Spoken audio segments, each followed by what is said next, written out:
So welcome everyone. And as most of you know, I'm Marilyn Hamilton. I'm one of the co-founders of Living Cities Earth. And so what can I say about me just to introduce myself as a presenter today in the Emergathon? I say that Gaia has evolved humans to be her reflective organs. Gaia asks us to care for planet, places, peoples, and persons. What else can I say about me? Well, I am the founder of Integral City Meshworks, which many of you know me through and for. And I created all the maps and tools and practices that go with Integral City and that mostly have been adapted here already in Living Cities Earth. I authored the Integral City book series and the Tales of the Croft Regenerators, a novella series that I've already found today with Uri, probably a chance to share one of those, because one of the ways that I imagined the possibility of taking this work out into the real world involved something that was connecting with nature and connecting with little feedback like Fitbits. I am an evolutionary leader, a researcher, and I'm a member of the Integral Europe Academic Consortium and the Global Accreditation Council. I am a Findhorn Fellow. I live actually in the eco-village of Findhorn in northern Scotland. And the Findhorn Fellows are a global group of people who have contributed to thinking the kinds of ways that we live in a complex adaptive eco-village here. I also serve as a fellow for the Urban Arena Europe and have been an ambassador for World Unity Week and World Peace Week. Now, I want to speak to you about an instrument that is a complement to the inner key work. Marina and I have had a lot of fun discovering how our research work overlapped and also how they go together in a nice pair. So I want to go and describe for you the MeshSCAN assessment. This assesses, in the context of your city, the qualities and complexities of yourself, your family, your workplaces, your community resources, and change. And it aligns the four voices of the city. It also brings together the opportunity to have dialogue amongst the four voices and to have a synergy across a whole system. It brings together the 12 intelligences that some of you know that I developed for the GPS for Integral City. And it also allows for inquiries into the vision of places and to create things like local place plans, something that we're working at here in Eco-Village Findhorn right now. The goals of this session and the goals of the MeshSCAN is to let you see how you can scan your city through lenses that are subjective, intersubjective, objective, and interobjective. It, like Marina's inner key, applies spiral dynamics and the integral levels of complexity. And it assesses the holarchy in your city of integral city maps 1, 2, and 4. This scan also lets you learn about change and the change state of your city, which can be really useful to know when you are looking at how to interpret the work that came out of, say, the inner key, as well as this scan, because understanding the change state of your city can help you realize what kinds of strategies you should take to change from where you are now to where you'd like to go. In order to learn the MeshSCAN, we've designed a 1-hour review. And so this is like a small workshop. When we run the workshop, you'll understand the context of the 5 integral city maps. You'll learn about place caring and place making. You'll meet the 4 voices of the city, and you'll review the 6 sections of the MeshSCAN.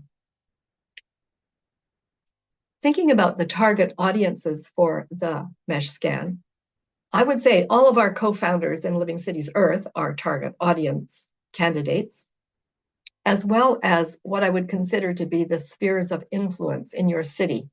And I like to define them through the 4 voices of the city, through the citizens, through the civic managers. And those are the people not only in City Hall, but also in education, health, justice, emergency response, those people who are actually focusing on operating the city, the business and innovators in the city, and the third sector, or civil society, which includes the not-for-profits, the NGOs, and all of the faith community.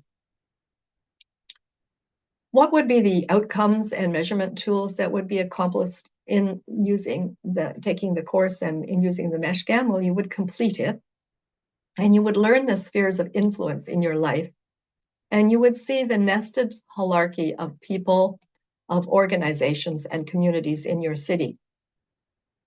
And how can Living Cities Earth support this product and practice? Well, first of all, we can encourage you to take the MeshSCAN and learn about yourself, your family, your organizations, your community, and city.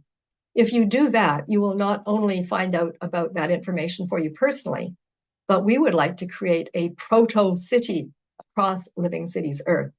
So we've released this information to you in a separate email and separate WhatsApp, and we encourage you, now that you're going to see why you should take it, to complete the MeshSCAN yourself.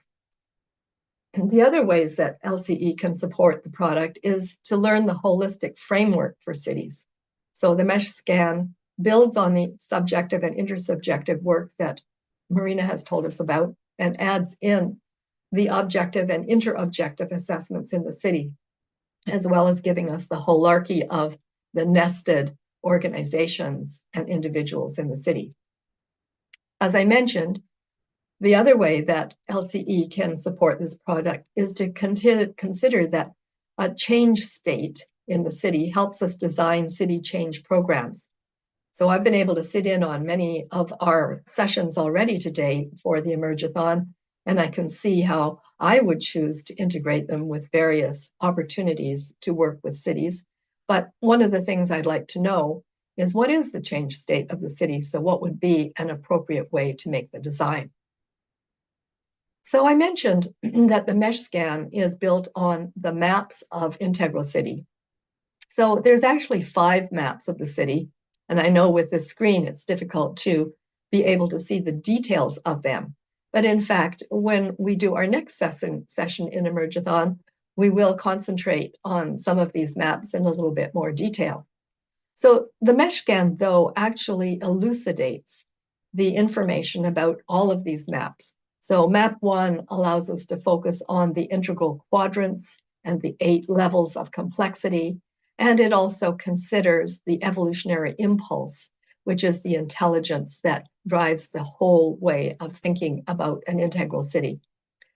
Map 2 is the hierarchy of individuals and organizations. Map 3 is seeing how we develop over time as an individual, how we become high-performing teams, how those teams become part of organizations and agencies, and how they are all collected together in the city. Because, of course, the city includes all the individuals and various teams and organizations. And being able to see how they develop on their own in very fractal ways can be very helpful in understanding the dynamics of the city. Map 4 is actually looking at all the different organizational structures that have emerged over time. And in the city, they're pretty well all alive and operating at the same time, simultaneously. So when we say that an organization has a structure, we need to be clear about what we're talking about and what level of complexity that organization is in. And the MeshSCAN can help us to do that. Finally, map 5 is the map of spirituality in the city. And we touch on this very much, I would say, building on some of the work that Marina would collect in the inner key, so that we would be able to get subjective and intersubjective perspectives of the evolutionary impulse in the city. So I would say that one of the quick ways of talking about a MeshSCAN is that it has a design that embraces place caring. And so those are what I call the left-hand quadrants, the place caring of intentions and values and vision. But they also collect the information about place making. And this is the actions and behaviors in the city and the systems and strategies. So you can see from this slide that this is really another way of looking at an integral perspective of a city. And one gets a better understanding that much of city work is really focused on placemaking. It is not actually taking into consideration the great value that the place caring brings in. And you can also see that this is a way that we could integrate the work that we would discover by using the inner key system. So the 4 voices of the city, just let's have a look at them in pictures instead of just in words: the citizens, the civic managers, the business innovators, and the civil society. I always add the +1 voice as well, and that's other cities, because one not only has the 4 voices, or the 6 that Marina added with the youth and the elders, but when cities are looked at in bioregions, they're rarely on their own. They're there as a cluster of cities. And when we can see that, I call often cities, when we're looking at it through this natural lens, human hives, that we have multiple human hives in any given ecoregion, and they do impact each other. And the MeshSCAN helps us bring that information to the fore, and we can see not only our own city, but we have the data then to compare it to other cities in the region. So let's just look at what are the main sections that we would have in the online tool for the Integral City MeshSCAN. We start out with basic identity information, and this allows us to do what Marina was talking about, to be able to send you back your results so that you know when you've completed it, how you answered the various questions. The first section is actually a set of questions that asks you to tell us about your human habitat, your human hive, whether it's a community, a village, a town, or a city. So we get a perspective of the context of the actual location you're in. The next section, we ask you about yourself.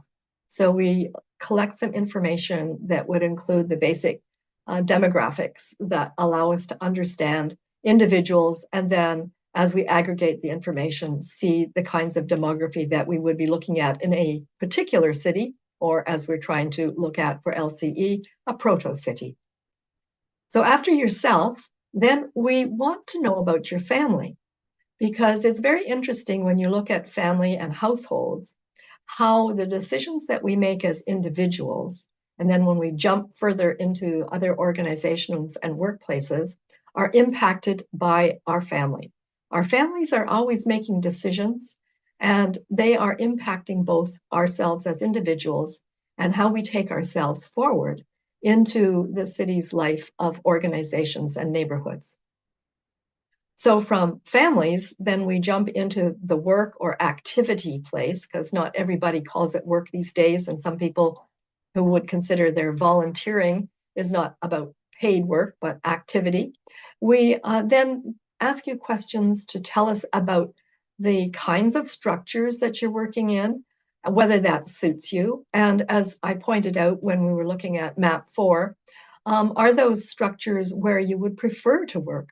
Because that also gives us a perspective of whether you're well matched as your preferred style as an individual and your capacities to your organization. And it can also tell us, within the context of the city, are those organizations in a supply chain that is actually working together and integrated in a way that makes sense.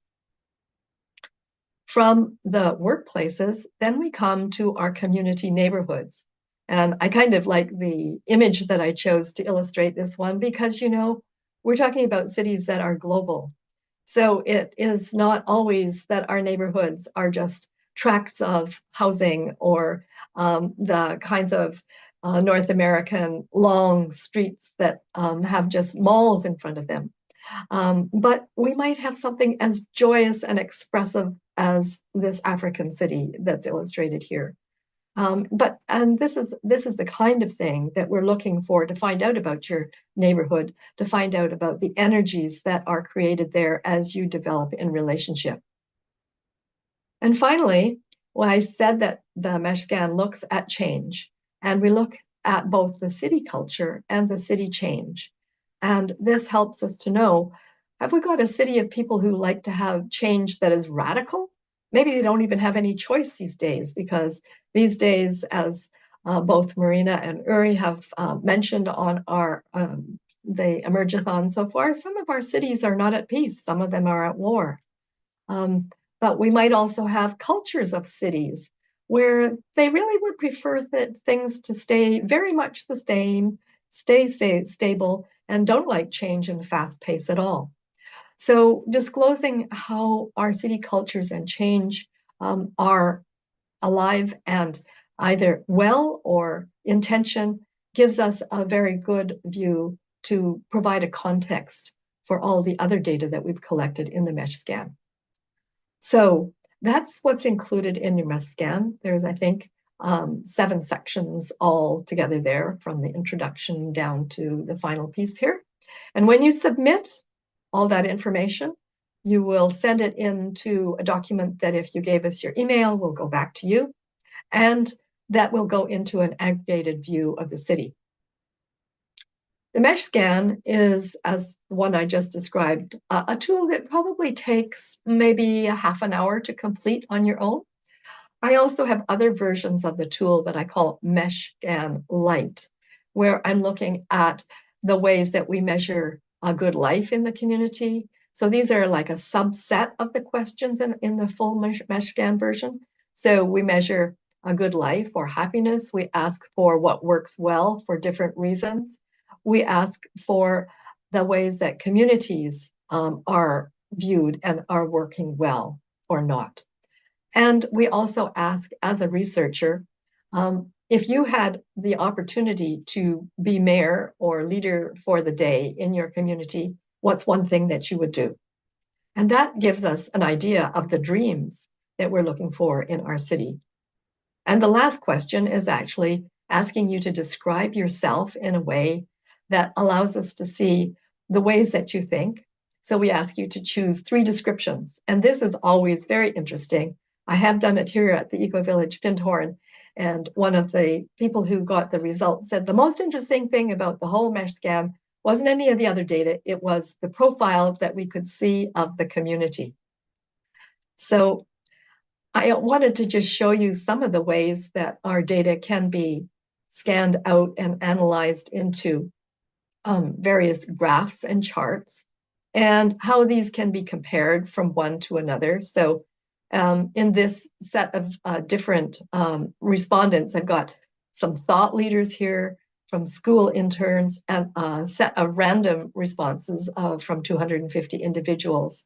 And so this is actually measuring values out of the MeshSCAN, and we can see the different ways that the values are creating different patterns in either the same city or different cities, and it allows us to understand the dynamics of the city, and again, to make designs for responses to change that fit the people in finding out what is the next natural step that wants to happen here.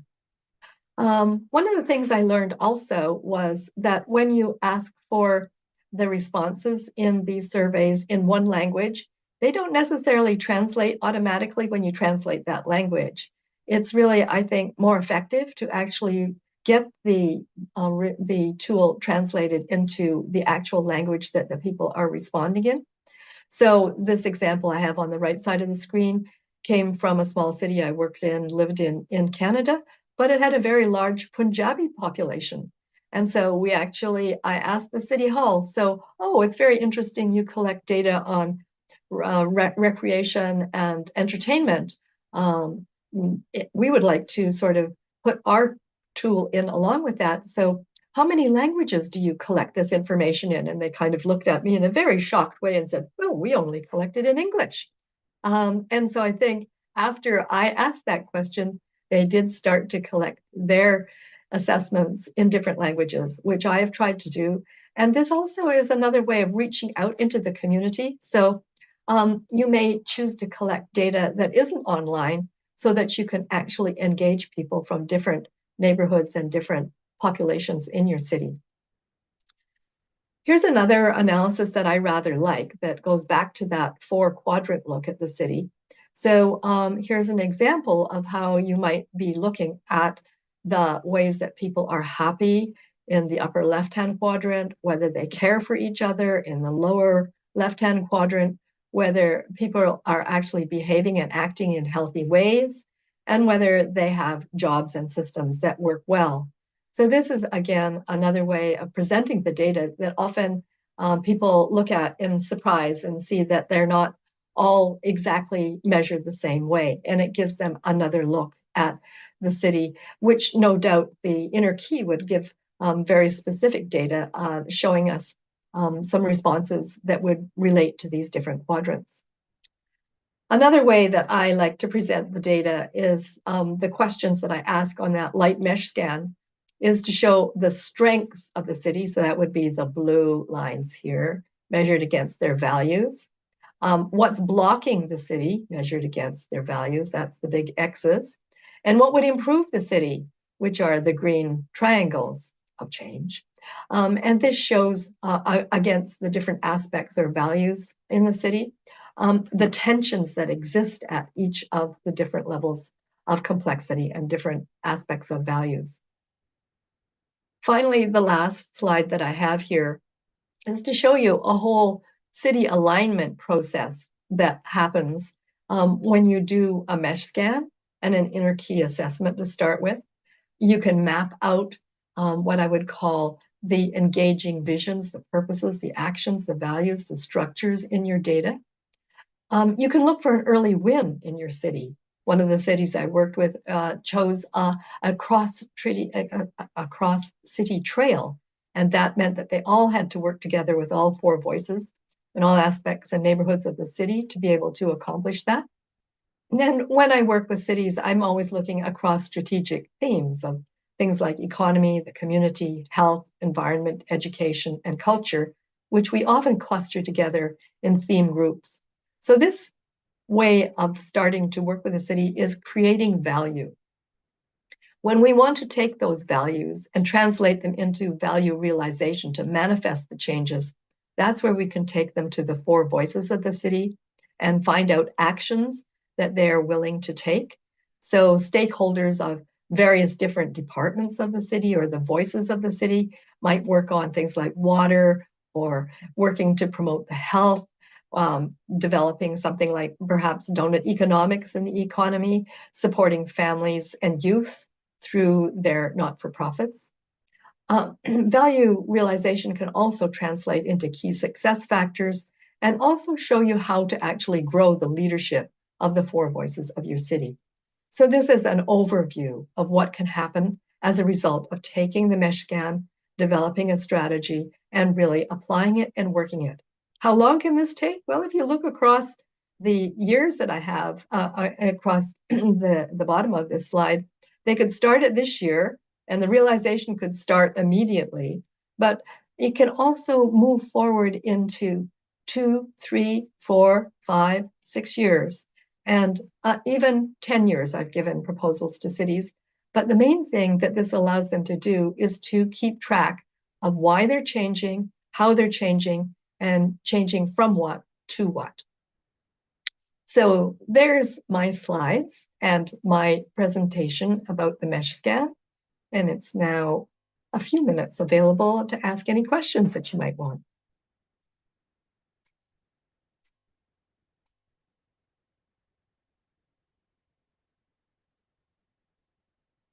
Marielle, so lovely to see you here.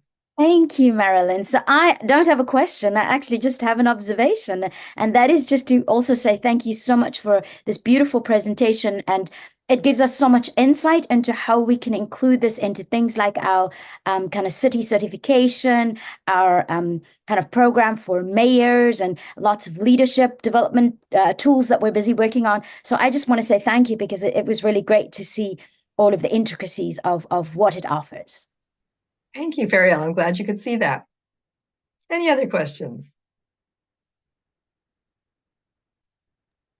It's just very interesting to see the work you've been doing, Marilyn, and uh, I'd love to understand it better and to get into more detail on it. And it's reminds me very much of when I was first getting interested in integral, and so it's kind of going like, oh, I see where she went with this. This is very interesting. Yes, it goes back a long way, a couple of decades actually. And I've been very interested in turn with your work around neighborocracy because, as you know, we're trying to apply some aspects of that here in the Eco Village in Findhorn. And you know, when you're working with real live people with the dynamics who are literally your next door neighbors, you can't always translate it into a nice sort of stable integral map. You just have people to work with and enjoy with. But every now and again, I try to step back and say, where are the patterns that I can really see? And generally I can. And I've found that this is a set of maps, and the MeshSCAN is a tool that actually has stood the test of time. So, but I'm always learning and always sort of tweaking things, adapting them as we go along to different platforms, as I just did when Marina and I adapted InnerKey and the MeshSCAN so they could both be done through Google Forms. So yeah. Any other questions?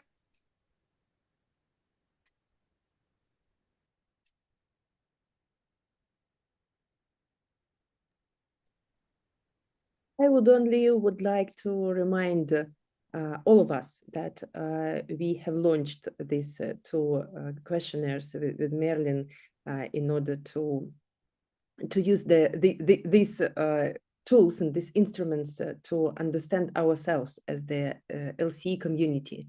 And it would be really great if we could just fill in all this, both InnerKey and MeshSCAN questionnaires, and we will be happy to present the results of these surveys in the middle of February at our great meeting, Finding Me and We in LCE. So please, I will resend the invitation with the links to these researchers, and I really think that understanding ourselves will help us to bring more value to 10,000 cities. Thank you, Marina. And I see there's two hands up. Andy, I think yours was first, and then Christian. Yeah, it's just I keep looking for these links or messages for the MeshSCAN and I can't find them anywhere. So if somebody could send them to me, that would be wonderful, really. Okay, great. Marina just offered to do that. And yeah, if you go winkling, you'll find them, but we'll send them again because it doesn't always have to be a quest. Sometimes it can just be a discovery. Christian. Yeah, thank you. Yeah, one part of my question was already answered by we're going to get a link again because I think I overlooked that, and I'm going to be happy to do that. And I'm running into the same question repeatedly, is like, I don't know what city to speak for because I really am a global nomad. And I think it's going to be quite interesting to be trying to answer that question. I don't know whether it would be valuable, but to actually see where I have an actual problem answering it. I know I'm not the typical kind of citizen that you want to get the data from, but there are many people, more and more people moving into this kind of mobile sort of living. And at some point, they might be at least an interesting aspect, or maybe a voice or something like that. But that just came up for me, and I'm very curious and looking forward to learning more about that awesome work. Thank you, Marilyn. Thank you, Christian. That's a really good question. So I would recommend choose the city you're in whenever you're going to do the scan. So it'll be a bit arbitrary, but as a global nomad, of course, you might move yourself onto another city and you could do it again. As I said, for LCE, all we're doing is a proto city. It won't be a real city. But the challenge that you give us for the nomads is the global nomads is a real one. Thank you. Or a 300 people tiny little southern Mediterranean island, which is where I'm spending my time right now. That's okay. I only have 400 people in Eco Village Findhorn. Right. Doesn't stop me from answering. Right. Okay, thank you. Nate, did you have another question, or shall we go on with the next session? Oh, sorry. It's just very interesting, I think, and I'm not sure if how this shows up or could show up in the MeshSCAN questions, but how connected to place we are, or not, I think is a really interesting aspect of all of these things. and I'll just speak for myself and say that for a long time, growing up, I saw myself as a global citizen, or really as disconnected from place. Even though I grew up on a farm, I still, uh, by the time I was an adult, felt like I was from various places and didn't want to kind of restrict myself to being from a particular one.